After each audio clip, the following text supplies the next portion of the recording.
మా నాయన నాకేమో ఇట్లా ఉచితంగా కుర్చీలు ఇచ్చి చదువు రాకపోయినా తీసుకొచ్చి మంత్రులను చేయలే.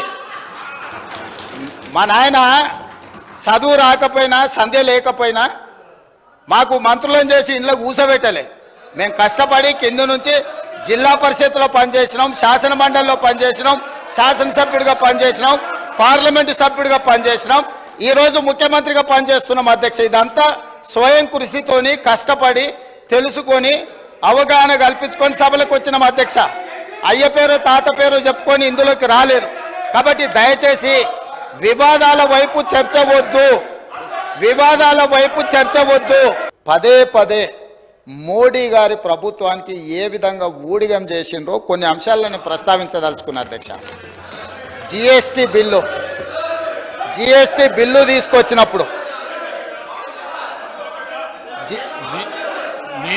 ఏప్రిల్ 5 అధ్యక్ష, ఏప్రిల్ 5 నాడు జిఎస్టీ బిల్లును లోక్సభ ఆమోదించిన ఎంబడే భారతదేశంలో ఎన్నో బీజేపీ ప్రభుత్వాలు ఉన్నా ఆ బీజేపీ ప్రభుత్వాల ముఖ్యమంత్రుల కంటే ముందు ఏప్రిల్ 9 తారీఖు నాడు అత్యవసరంగా శాసనసభ సమావేశాన్ని ఏర్పాటు చేసి ఇంత అద్భుతమైన జిఎస్టీ బిల్లును నరేంద్ర మోడీ గారు తీసుకొచ్చిండ్రు. నరేంద్ర మోడీ గారు తెచ్చిన జిఎస్టీకి మేము సంపూర్ణంగా మద్దతు పలుకుతున్నాం. ఇదే కాకుండా వారు ఆ రోజు ఏం చెప్పిండ్రు,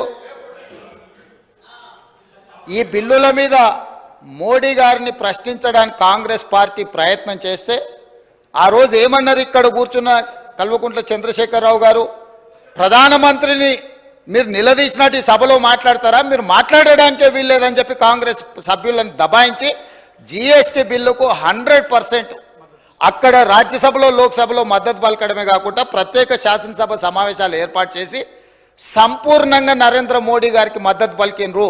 పాయింట్ నెంబర్ 1. అదేవిధంగా 2018 జూలై 21 నాడు మోడీ గారి కేంద్ర ప్రభుత్వం మీద కాంగ్రెస్ పార్టీ అవిశ్వాస తీర్మానం ప్రవేశపెడితే ప్రతిపక్ష పార్టీలని కాంగ్రెస్ ప్రవేశపెట్టిన అవిశ్వాస తీర్మానానికి అనుకూలంగా ఉంటే ఆనాడు అవిశ్వాస తీర్మానంలో ప్రతిపక్షాలకు మద్దతు ఇవ్వకుండా మోడీ గారికి మద్దతు ఇవ్వడానికి ఓటింగ్లో పాల్గొనకుండా వాకౌట్ చేసి బయటకు వెళ్ళిపోయినారు అధ్యక్ష. అంటే వాకౌట్ చేయడం కూడా మోడీ గారికి మద్దతుగా ఆ ప్రభుత్వాన్ని నిలబెట్టడానికి 2018లో ఇచ్చేసిండ్రు అధ్యక్ష.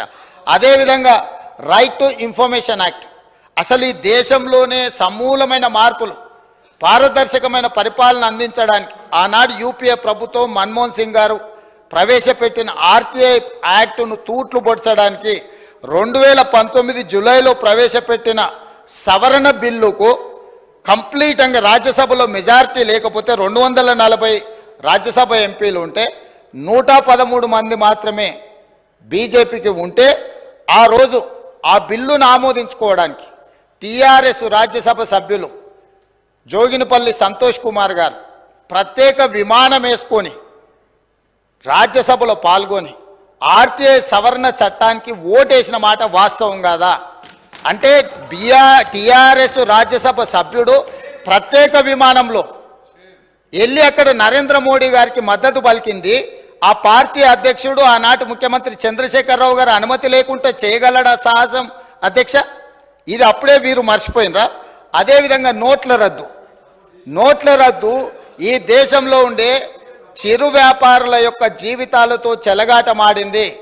నోట్ల రద్దు చేసినప్పుడు కాంగ్రెస్ పార్టీ సంపూర్ణంగా తప్పుపడితే 2016 డిసెంబర్ 16 నాడు నోట్ల రద్దును స్వాగతిస్తున్నట్టు ఇదే అసెంబ్లీలో చంద్రశేఖరరావు గారి తీర్మానాన్ని ప్రవేశపెట్టి ఇది అద్భుతం, ఈ నోట్ల రద్దుతోటి దేశంలో సమూలమైన మార్పులు తీసుకొస్తాయి. ఆ రోజు వారు ఏమన్నారు, ఇంకా